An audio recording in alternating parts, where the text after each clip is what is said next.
This video is sponsored by Normandy 1998, 212th Trooper, Silas 1610, Carmen CJ, Rune Scribble, Kitsune Kitsune, Blood Down, and Papa Poto.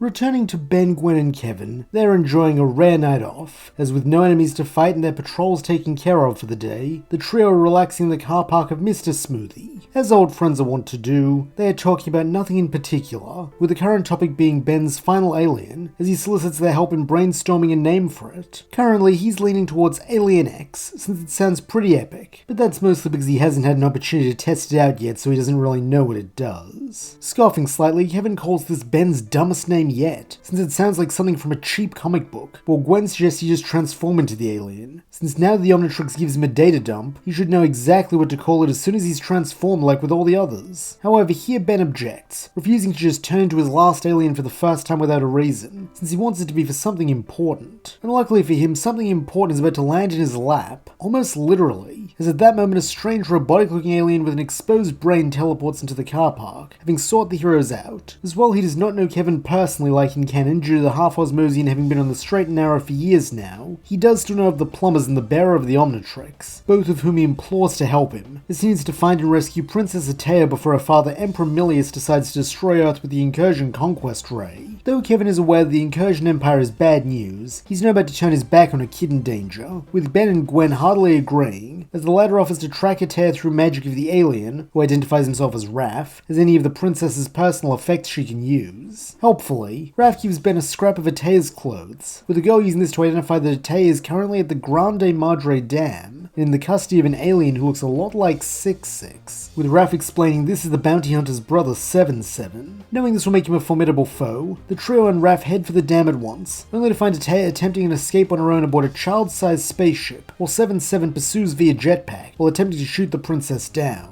Jumping into the fray, Kevin uses Energy Blast to fire back at 7-7, drawing his attention, while Gwen attempts to go help Atea with Raph. Unfortunately, these plans are rather badly hampered by 7-7, as when one of his misplaced shots blows a hole in the dam, the battlefield is transformed into a disaster zone, as concrete crashes down on the road from above, while water bursts out and threatens to flood all of Bellwood. Knowing that none of his other aliens would be especially useful in this situation, Ben dials up his newest one and hopes he's a water guy, though when the flash of green fades and he finds himself in his new alien's body, it is squat, yellow, and bumpy, with the Omnitrix data dump informing him that he is transformed into an Trojan with all its limited abilities. Ugh, this guy is the worst! Recognizing that a Trojan won't be much use here, Ben prepares to transform back and try something else, maybe energy to evaporate the water, or Arctic Guana to make an ice wall. Though having studied alien species during his time at the Academy, Kevin has an idea for how the worst could help, though it's gonna suck for Ben. Seeing that time is already running out as more and more water threatens to drown them and the town, Ben tells his best friend to do what he has to, with Kevin nodding gravely, then laying his hand on some metal as he absorbs it up to the shoulder. Though this is not all he does, as with his enhanced strength he grabs hold of Ben's small form and lobs it right into the hole created by 7-7's blast, with his blobby pudgy skin molding perfectly to fill the space. Better still, since the Trojans are indestructible, Ben is not crushed by the weight of the water bearing down on him. Instead,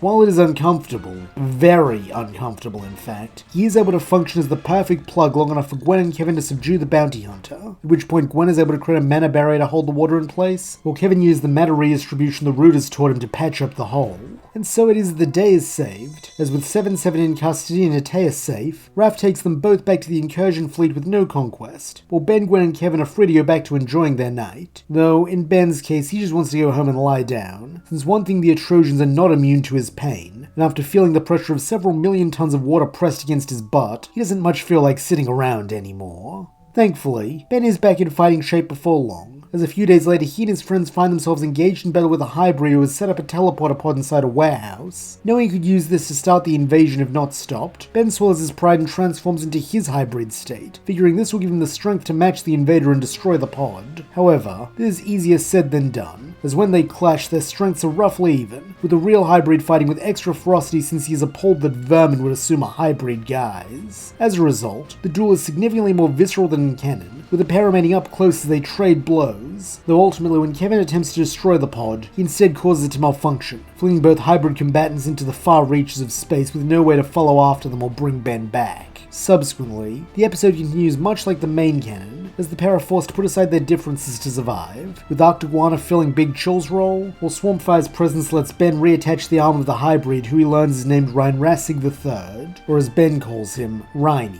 However, due to becoming genetically imperfect thanks to Swampfire's healing, when the pair find the teleporter pod located on this world, Rhynie chooses self-imposed exile, as it is what his species' code of honor demands. Having grown to consider the alien something like a friend, Ben attempts to protest, though this only earns him a bitter grunt, as Rhynie states that Ben may wear the face of a Highbreed when he transforms, but if he cannot understand this, then he will never be one of them, with these being their parting words as Ben returns to Earth with a lot to think about. Meanwhile, in the depths of the Null Void, word of this last adventure reaches the ears of the Rooters, with something in the retelling putting a smile on Proctor Cervantes' face, who simpers that this means the time has come to move into the next phase of their plan, even if it took longer than anticipated to reach this point thanks to Ben Tennyson's vexatious scruples. Following this would normally be the episode Dark Star Rising, but with Michael Morningstar in jail, this is skipped, with the time instead being used to repair the teleporter pod in Gwen and Kevin's case, or continue the training of the plumber allies in Ben's, since he doesn't get that techie stuff. Not to mention he's smart enough to know that at this point he'd be a third wheel. Though there's not to say that no one wants his attention, as he and Kai are able to get some one-on-one training in, with her skill with a sword proving most impressive, while her raw athleticism is growing to the point where she can fight evenly against several of Ben's aliens, even if she's disappointed that Ben no longer has the werewolf form from their first meeting, since she'd like to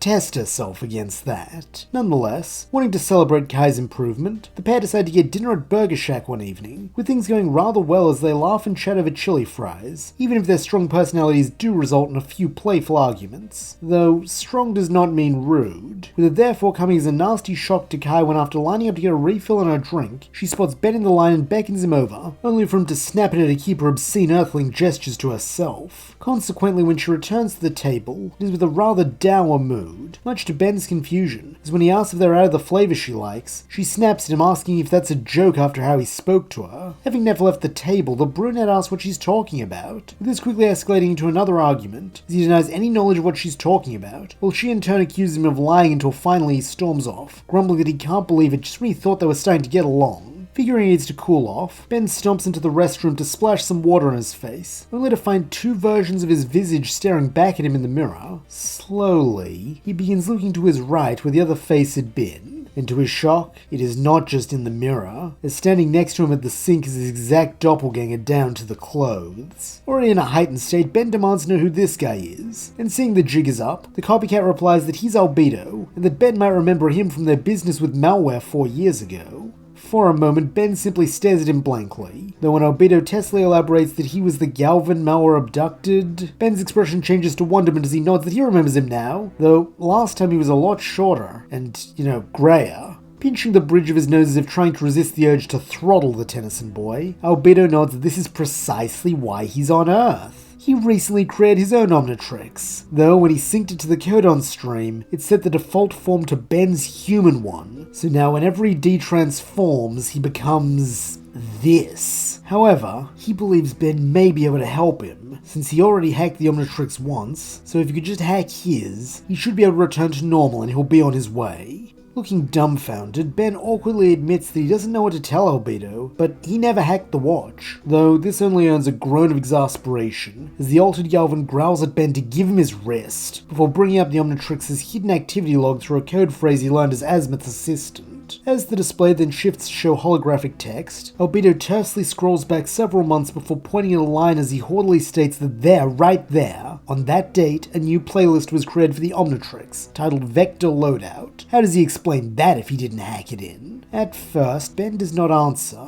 not out of guilt or uncertainty, but because he is deep in thought, as he quietly murmurs that this was only a few days before he got the Omnitrix back, so it must have been created by someone else, probably Gorvan, though how he knew how to hack the watch is beyond him. Scowlingly deepening, Albedo then demands that Ben point him to this Gorvan at once, though shaking his head, the true Tennyson sighs that he's dead. The Rooters killed him. As it turns out, this is the last straw for Albedo, who growls that he should have known a creature as simple-minded as Ben Tennyson could never have hacked the Omnitrix. No matter, once he takes it from Ben, he'll be able to set his DNA as the default and maintain his true form, though he's afraid the Omnitrix tends not to want to part with its hosts while they're alive. With this, he activates his own version of the watch, with Ben doing likewise, so that a moment later, matching green flashes fill the men's room, as Albedo transforms into energy, while Ben becomes Jet Ray. As the more aggressive of the pair, Albedo goes in the attack first, firing a beam of radiation that Ben has to fly out of the way to avoid being incinerated like the wall and ceiling. Though unfortunately, the neuroblast he shoots back in response are far less effective, simply plinking off NRG's containment suit. Thankfully, if lasers won't work,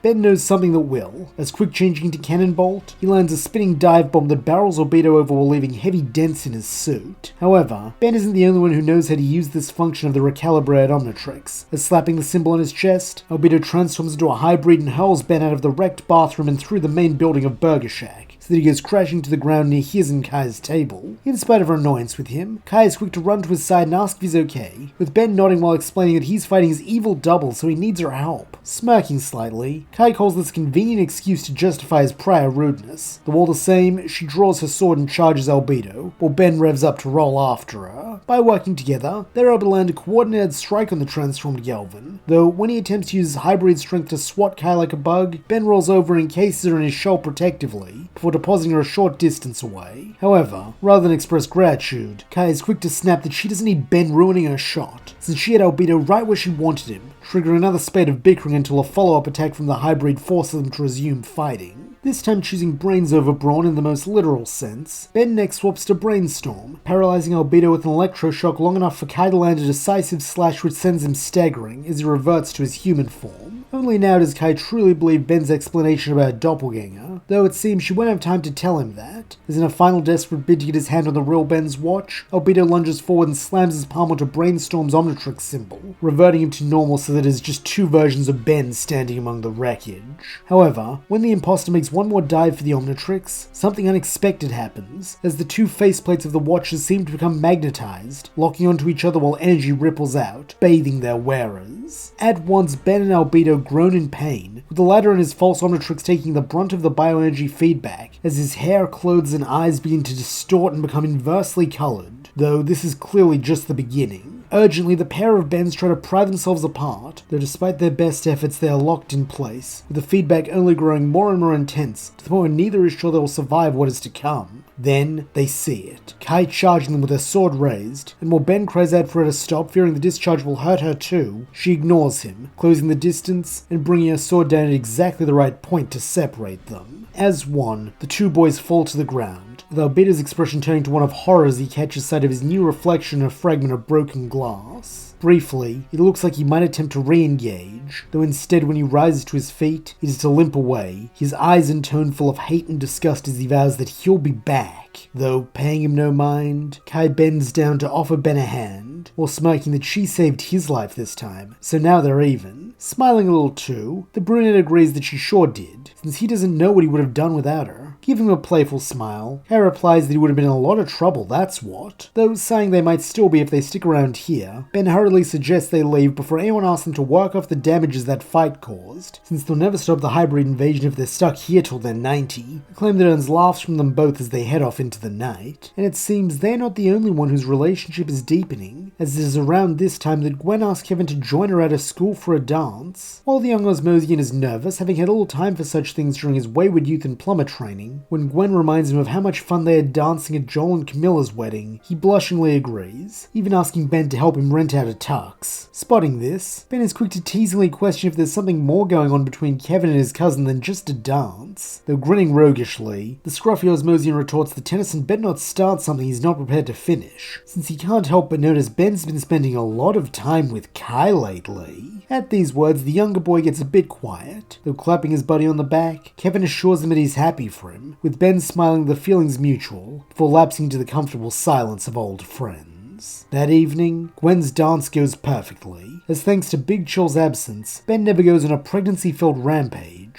Instead, Gwen and Kevin are able to enjoy an evening together, the kind normal teens their age get to have with no thought of alien invasions or supernatural threats, with them dancing, laughing, and watching the sunrise together. Though, all good things must come to an end, as the next day they are back at work, specifically on the teleporter pod, as just when they think they've got up and running again, a malfunction sends them back to square one, with Gwen suggesting maybe they should get some help. While Kevin is a little stung that Gwen doesn't think he can do it, he asks if she has anyone in mind, to which she replies that she's been thinking a lot about Cooper lately, since his technopathy would be really helpful with a lot of what they're doing. Having decided to help the duo today, Ben chimes in that Coop's actually been on his mind too, since he was one of the only people they invited to Grandpa Max's memorial who didn't make an appearance, so he hopes that everything's okay with him. Frowning slightly as he still remembers his little buddy fondly, Kevin questions them why don't they head over to his place and find out. Receiving no objection from the Tennysons, Kevin drives them to Cooper's house, only to find it deserted, with Cooper's lab being in a state of disarray when they open the door. Recognizing this as forced struggle messiness rather than simple genius messiness, the trio look around for any clue as to where Cooper could have gone, or who took him, with Ben stumbling upon a recording of DNA aliens abducting him, while Gwen used the same tracking spell she used on Artea to determine that Cooper is currently being held at Los Soledad. Knowing they have no time to spare, the heroes next race there, though when they arrive, they find the base abandoned and utterly normal looking. Furrowing her brow, Gwen muses that she was sure this was where a spell pointed her, though patting her on the back, Kevin suggests a simple solution: camouflage. As the moment he sticks his hand past the threshold, it vanishes, with the Osmosian plumber explaining it's the same technology as ID masks, a mass holographic field to prevent prying eyes from seeing what they're up to. Poking their heads inside, Ben, Gwen, and Kevin are shocked to see how different Los Soledad is, as the desert base is now bathed in snow, while at the center is a truly massive arch that Kevin grimly names as a hyperspace jump gate. With one of those, the Highbreed could teleport their entire fleet to Earth from across the galaxy in a matter of seconds. Slamming his fist into his hand, Ben hisses that they have to destroy it, though placing a hand on both boys' shoulders, Gwen protests that they will, but not today, not while they have Cooper hostage. Rescuing him needs to be their top priority. Seeing the sense in this, Ben and Kevin ask if she has a plan, and grinning somewhat deviously, the redhead nods that she does. If the DNA aliens enjoy camouflage so much, maybe they ought to repay the favor. Understanding exactly what she has in mind, Ben and Kevin nod, and to resume their disguises from the hatchery, with Gwen and Kevin using their ID mask to pass as DNA aliens, while Ben transforms into a hybrid again.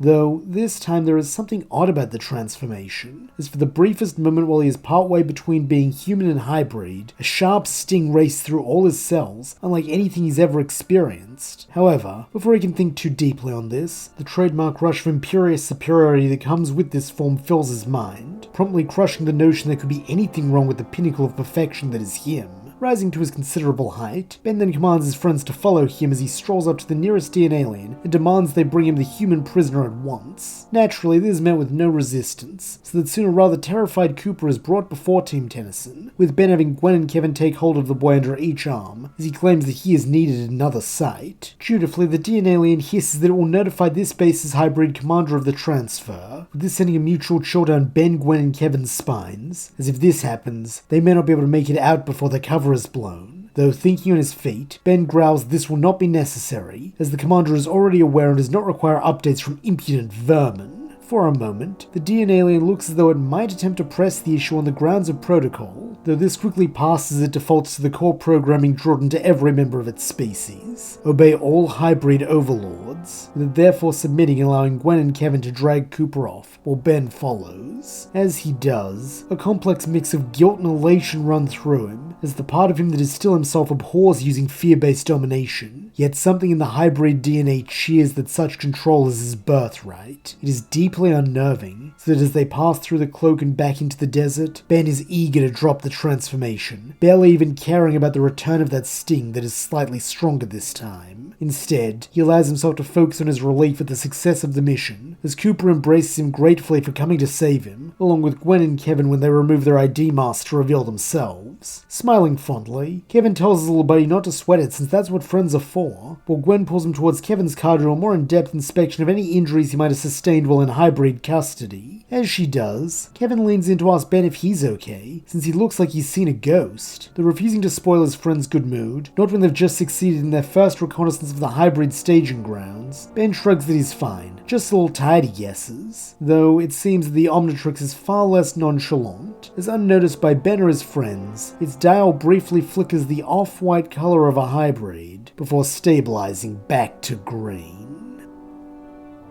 And that's where we'll leave things for now. Thank you so much for listening. I hope you enjoyed it, and if you did, please don't forget to like, subscribe, and leave your thoughts, suggestions, or screams of rage in the comments below.